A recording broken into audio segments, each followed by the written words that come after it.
যে কোথায় পাবে কার মনের হদিশ, থাকে বুকে চাপা ভালোবাসার নদী। ঢেউ মুঠোয় রেখো যেন যায় না খোয়া, তাকে বানায় সোনা অনুরাগের ছোঁয়া, অনুরাগের ছোঁয়া। রাধে রাধে বন্ধুরা, কেমন আছো তোমরা সবাই? আশা করছি তোমরা সবাই খুব ভালো আছো, আমিও ভালো আছি। তো এই সিম্পল হাউস ওয়াইফ জয়সীর নতুন আর একটি ব্লগে তোমাদের সকলকে স্বাগত জানাই। এখন বাজে ওই সকাল 8:45 মতো। তো এখন থেকেই তোমাদেরকে সাথে নিয়ে আমার ব্লগটা স্টার্ট করছি। আই হোপ যে আজকের ব্লগটা তোমাদের ভালো লাগবে। আর এই যে সকালবেলা নিজে তো ব্রেকফাস্ট সেরেছি চা বিস্কুট দিয়ে, তারপরে এই যে সিদ্ধ ভাত বসিয়ে দিলাম বাবুদের জন্য। আর তারপরে এই যে কিছু জামা কাপড় ছিল সেইগুলোকে এনে আগে ভিজিয়ে রাখছি। জামা কাপড়গুলো না ভিজিয়ে রাখলে খুব সুন্দর তাড়াতাড়ি না পরিষ্কার হয়ে যায়, ওই জন্য সবসময় ভাবি যে জামা কাপড়গুলোকে একটু আধা ঘন্টা আগে ভিজিয়ে রাখার। তো এদিকে ভাতটা বসিয়ে এসেছি, এদিকে এবার চলো টুকটাক করে কাজগুলোকে সেরে নিই। সিদ্ধ ভাত বসিয়ে রেখে আসলে তার পাশে তো আর বসে থাকা লাগে না, শুধুমাত্র গ্যাসের লোটা কম করে দিয়ে এবার টুকটাক করে কাজগুলোকে সেরে নেওয়া যাবে। শুধুমাত্র নিজের আন্দাজ রাখতে হবে সঠিক সময় মতো গিয়ে ভাতটাকে লাবানোর। আর এই যে সকাল সকাল বেডটাকে সুন্দর করে পরিষ্কার করে নিয়েছি, তবে চারিদিকে দেখো ভিজা যে জামা কাপড়গুলো ছিল কালকে দড়িতে না মেলে সবটা কিন্তু এই যে খাটের স্ট্যান্ডে মেলে দিয়েছি। আর বাদ বাকি যেগুলো ছিল সেগুলো তো হালকা ছিল, সেগুলো শুকিয়ে গিয়েছিলো, সেগুলোকে না কোনো রকমভাবে পাট করে রেখে দিয়েছিলাম বাবুদেরকে বই পড়াতে পড়াতে কালকে সন্ধ্যাবেলা। আর এই যে যেগুলো ভিজে ছিল সেইগুলো তো যে স্ট্যান্ডে ছিল, আর এখন এইগুলোকে চলো টুকটুক করে ভাঁজ করে ফেলি। প্রাণ দিতে চাই, মন দিতে চাই, সবটুকু ধ্যান সারাক্ষণ দিতে চাই তোমাকে। আর এই যে জামা কাপড়গুলো সঠিকভাবে ভাঁজ করে নিয়েছি, এখন যেখানকার জিনিসগুলো সেইখানেই ঢুকিয়ে রাখি। আর এই যে বেডশিটটা কিন্তু কালকেই ভাঁজ করে রেখেছিলাম, তবে সেইভাবে পরিপাটি করে রাখিনি, কোনো রকমভাবে ভাঁজ করে শুধুমাত্র রেখে দিয়েছিলাম। ওই যে দলা করে রাখলে কেমন দেখতে লাগবে, এই যে দেখো কাপড়টাও ভাঁজ করে রেখেছি, তবে সেইভাবে ভাঁজ করে রাখতে পারিনি, কোনো রকমভাবে ভাঁজ করে রাখতে হয় তো সেইভাবেই রেখেছি, শুধুমাত্র পরিপাটি করিনি। আর এখন এই যে সব জামা কাপড়গুলোকে ভাঁজ করে এবার সুন্দর করে পরিপাটি করে নিই। আর সকালবেলা দেখবে ঘরটাকে যদি সুন্দর করে গুছিয়ে পরিপাটি করে নেওয়া হয় তাহলে কিন্তু দিনের শেষে যখনই তুমি ঘরে এসে রেস্ট নেবে তখন চারিটার দিক দেখে একটু হলেও শান্তি মনে হবে। আর এই যে তারপরে কিন্তু ভাতটা লাভিয়েছি, বাবুদেরকে স্নান করার জন্য বলেছি, ওরা স্কুলে যাবে, তো সেক্ষেত্রে এসে এই যে একটা ডিম ভাজা করে নিয়েছি, এবার দুজনকে খাইয়ে স্কুলে পাঠাবো। আর এদিকে ভাত খাইয়ে দিয়েছি, তো ছোটোবাবু দৌড়ে চলে গেছে স্কুলে শুধুমাত্র মুখটা ধুয়ে, আর বড়োবাবু এই যে ফেঁসে গেছে, সে স্নান করে মাথায় তেল দেয়নি। তো ও বড়োবাবু লেট করে স্নান করেছিল, ওই জন্য সে আর তেল দেয়নি, ভাবনা স্নান করে এসে পরে আগে ভাত খেয়ে নিয়েছে, আর খাওয়া দাওয়া কমপ্লিট, ব্যাগ ঘাড়ে নিয়েছে, তো এবার স্কুল। তো যাই হোক ওকে স্কুলে পাঠিয়ে দিয়ে এবার চলে এসেছি আমি টুকটুক করে এবার নিজের কাজগুলোকে আবারও সারবো। আর বাচ্চাদের দেখবে স্কুলে যদি পাঠিয়ে দেওয়া হয় তাহলে কিন্তু নিশ্চিন্তায় ঘর সংসারের কাজগুলোকে করা যায়। আর একই হাতে সংসারের কাজ আবার ওদিকে দুটো বাচ্চাকে সামাল দেয়া, সেটা তো আর চারটিখানিক ব্যাপার না, তাদের মন জুগিয়ে চলা সবসময় কিন্তু সবটা কেয়ার করে পারা যায় না। মাঝে মাঝে না আমিও মনে হয় এর থেকে যদি একটু ছুটি পেতাম তাহলে বেশ লাগতো, তবে ওই যে সাংসারিক হয়ে গেছি, এখন আর সংসার ছেড়ে কোথাও যেতে ইচ্ছা করে না। আর যদি ওই যে ভাবি, তবে যখন ওটা হয় যে ওরা কখনো দিদার বাড়ি চলে যায় একদিনের জন্য, তখন কিন্তু মনটা কেমন লাগে। একদিন বলতে হয়তো একবেলা। তবে আমরা যেহেতু মধ্যবিত্ত পরিবারে থাকি, তো সেখান থেকে প্রতিনিয়ত একটা জিনিস অনুভব বা খেয়াল করে দেখেছি যে কখনো যদি তুমি কোনো কিছুকে নিয়ে বেশি আশা করো তবে সেই আশা কখনো পূরণ হয় না, সেই আশাটা না সবসময় নিরাশায় পরিণত হয়। ওই জন্য না আমরা মধ্যবিত্ত পরিবারে থেকে অতিরিক্ত আশা করতে পারি না, আশা যেই করি সেই নিরাশা হয়ে পড়ে, তখন না মনটা খুব খারাপ হয়ে যায়।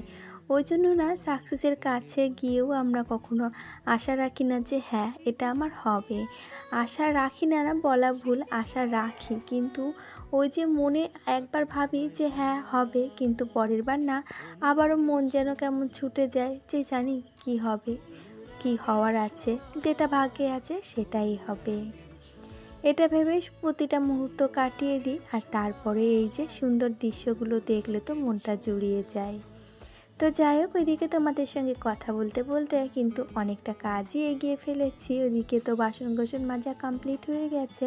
আর ইতিমধ্যে জানো তো আমি দুপুরবেলা যে রান্না করব সেই চালটাকেও ভিজিয়ে নিয়েছি। আর সেই চাল ধোয়া জলটাও আমি গাছে দিয়ে দিয়েছি। আর তারপরে এসেই জামা কাপড়গুলোকে এই যে মেলে দিলাম। আর চাল ধোয়া জল দেখবে গাছে দিলে গাছের যে পোকামাকড়ের বাসা থাকে ওগুলো না গাছের গোড়ায় সবসময় দিই না, কিছু কিছু সময় গাছে স্প্রে করে দিই। আর স্প্রে মেশিন দিয়ে করতে গেলে অনেকটা টাইম লাগে, তার জন্য কি করি যেন হাত দিয়ে ছিটে দিয়ে দিই। তবে আমার অত ধৈর্য নেই বাবু যে সারাদিন ধরে টুকটুক করে কাজ করব। আমার কাছে কাজটা এমনই, যে কাজটা যেমনভাবে তাড়াতাড়ি এগানো যাবে সেই কাজটাকে তেমনভাবে তাড়াতাড়ি এগিয়ে ফেলার চেষ্টা করি। আর ওই যে পুরো গোছ গাছ কমপ্লিট। ওইদিকে আমার এবার দুপুরবেলা রান্নার প্রিপারেশান। এদিকে শাশুড়ি মা মাছগুলোকে বেছে দিয়েছেন আর আমি এদিকে সবজিপত্র কাটাকুটি করে নিয়েছি। আর তার মধ্যে রান্নাটাও বসিয়ে দিয়েছি। চলো তাহলে টুকটুক করে রান্না করে ফেলি। তবে চলো এরই মাঝে বলে রাখি, আমার আজকের ভিডিওটি তোমাদের কেমন লাগলো একটা কমেন্ট করে জানাতে ভুলবে না। আর যদি ভালো লেগে থাকে তো প্লিজ একটা লাইক করে দিও। আর নতুন যদি কোনো বন্ধু আজকে আমার ভিডিওটি এই পর্যন্ত দেখে থাকো, ভিডিওটি দেখে ভালো লাগলে চ্যানেলটিকে সাবস্ক্রাইব করে রাখতে পারো।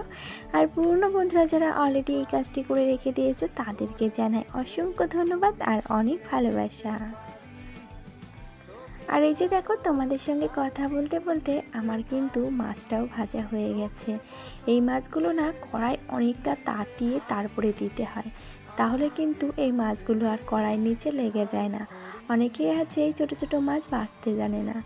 তবে কি হয় বলো তো, ওই যে আমরা তেল নর্মাল গরম করে যেমন মাছগুলো ছাড়ি এমনি মাছ, তখন কিন্তু দেখবে সেই মাছগুলো ভাজা হয়। আর যখন এই ছোটোখাটো মাছ ভাজা হয় তখন কিন্তু তার থেকে দ্বিগুণ অন্তত তেলটা গরম করে নিয়ে ভাজলে তাহলে মাছগুলো না সুন্দর ভাজা হয়ে যায়। আর এই যে মাছ ভেজেছি, তারপরে মাছ ভাজার তেলের মধ্যে জিরে ফোড়ন দিয়ে টমেটো, কাঁচা লঙ্কা, আদা জিরে বাটা দিয়ে এই যে মাছের হালকা করে একটু ঝোল করব। আর জানো তো আমার বাবার বাড়িতে হলে এই মাছগুলো সর্ষ বাটা দিয়ে ঝোল করতো। তবে শ্বশুরবাড়িতে আবার শস্য বাটা সবাই খায় না। তবে আমিও এখানে থাকতে থাকতে এখানকার পরিবেশ পরিস্থিতিতে মানিয়ে নিয়েছি। আমারও এখন আর সেইভাবে মনে ভালো লাগে না তা বলবো না, নিজের খেয়ালটা নিজের পছন্দটা না কিভাবে যেন সকলের সঙ্গে মিলিয়ে দিয়েছি। এখন সকলে যা পছন্দ করে আমাকেও তার পছন্দ মতন করে নিতে হয়। মানে সকলের পছন্দ আমিও এখন পছন্দশীল হয়ে গেছি। এদিকে তো মাছের ঝোল করেছি আর বাবুদের জন্য কিছুটা চিংড়ি মাছ ভাজা তুলে রেখেছি। আর এই যে কাঁচকলা দিয়ে তোমার চিংড়ি মাছের তরকারি। এই হলো আমার দুপুরবেলা রান্না সেরেছি। ইতিমধ্যে তোমার দাদাভাই স্নান সেরে বলছে আমাকে আগে ভাত দিয়ে দাও, আমি আগে খেয়ে নিই, তারপরে তুমি বাদবাকি কাজগুলো করো। তবুও আমি একবার বলেছি যে স্নান করে নিই তারপরে একবারে এসে খাবো, নয় 10টা মিনিট টাইম দাও। তো বলছে না, তোমার যখন সময় হবে তুমি তখন খেয়ে নেবে।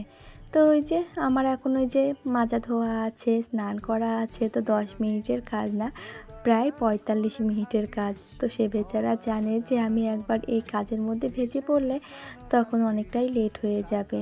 ওই জন্য তাড়াতাড়ি বললো আমাকে ভাতটা আগে বেড়ে দাও। তো যাই হোক, তাকে ভাত বেড়ে দিয়ে সবটা রেডি করে দিয়ে এসেছি। আর এসে এই যে নিজের কাজগুলোকে টুকটুক করে সেরে নিই। আর আমাদের মেয়েদের জীবনটা এমনই, বিয়ের আগে তো বাবার বাড়ির দায়িত্বে থাকা হয়, তখন কিন্তু মা বাবার দায়িত্বে মা বাবা আমাদেরকে মানুষ করে। আর বিয়ের পরে আমাদের আরও এক্সট্রা দায়িত্ব হয়ে যায়, স্বামী, সংসার, সন্তানের দায়িত্ব। তাদের দায়িত্বগুলো পালন করতে করতে কখন যে সকালটা গড়িয়ে বিকাল হয়ে যায় টেরও পাওয়া যায় না। এখন ওই যে 1:45 মতন বাজে, তো স্নান সেরে কমপ্লিট করেছি। আর এই যে তুলসী গাছে একটু জল দিয়ে নিচ্ছি। আর আমার এটা প্রতিদিনকার অভ্যাস, যতক্ষণ বেলা থাকে অন্তত তুলসী গাছে জল দেওয়ার চেষ্টা করি। আর বেলা পড়ে গেলে তখন তো আর দেয়া যায় না। ওই জন্য মাঝে মাঝে যখন আমি বেলা চলে যাই তখন না আর জল দিতে পারি না, সেদিন না মনটা কেমন খুঁতখুত করে। অভ্যাস এমনই একটা জিনিস যে সেটাকে না একবার নিজের মধ্যে গেঁথে গেলে তা থেকে আর বেরিয়ে আসা যায় না। আর এই যে সিঁদুর পরে তারপরে চলে এসেছি ঠাকুর ঘরে। আর এই যে আমার শাশুড়ি মা কিন্তু সবে মাত্র পুজো দিয়ে গেছেন, আর এখনও প্রদীপটাও নিবেনি। আমার আজকে আর প্রদীপটা এক্সট্রা করে জ্বালানো লাগলো না। আর ঠাকুর ঘরে দেখো ফুল দিয়ে সাজিয়ে কিন্তু বেশ ভালো লাগছে। আর এখন আমি একটু নমো করে ঠাকুরের কাছে মঙ্গল প্রার্থনা করি তোমাদের আর আমার। তবে চলো আজকের মতন এই পর্যন্তই। সকলে খুব ভালো থাকবে, আবারও দেখা হবে।